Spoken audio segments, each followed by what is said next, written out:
Dans l'exercice 6, page 62, nous allons utiliser une relation d'équivalence. Alors, si on analyse un petit peu l'énoncé qui nous est fourni, donc on nous dit qu'on a une solution S d'acide fumarique qui est titrée par, alors je vous rappelle l'importance de ce par qui nous dit que la solution qui est après le par, la solution d'hydroxyde de sodium, c'est l'espèce titrante, alors que la solution qui est avant ce par, c'est l'espèce titrée.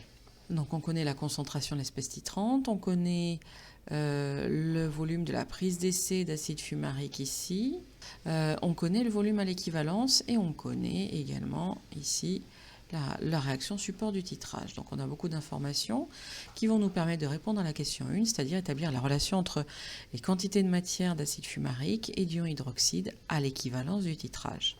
Alors, première chose à faire quand on travaille sur une équivalence, c'est marquer la phrase consacrée, c'est-à-dire à l'équivalence, les réactifs ont été introduits en quantité stoichiométrique.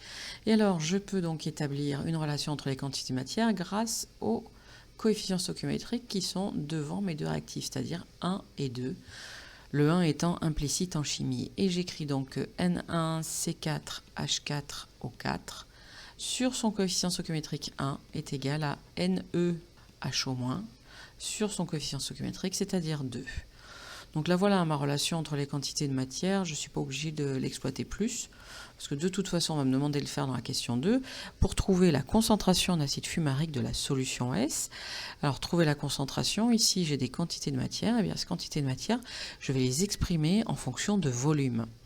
Donc cette relation, une quantité de matière, c'est une concentration fois un volume.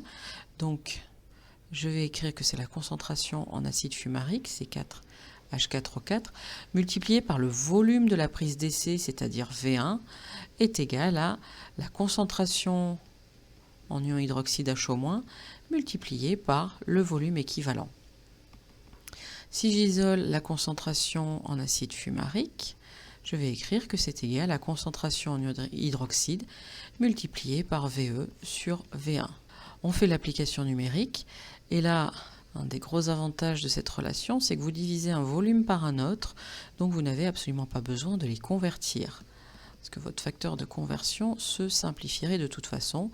Donc je garde mon VE à 15,7 et je garde mon V1 à 10 ml, ce qui me permet de trouver une concentration en acide fumarique égale à 1,57 fois 10 puissance moins 2 mol par litre.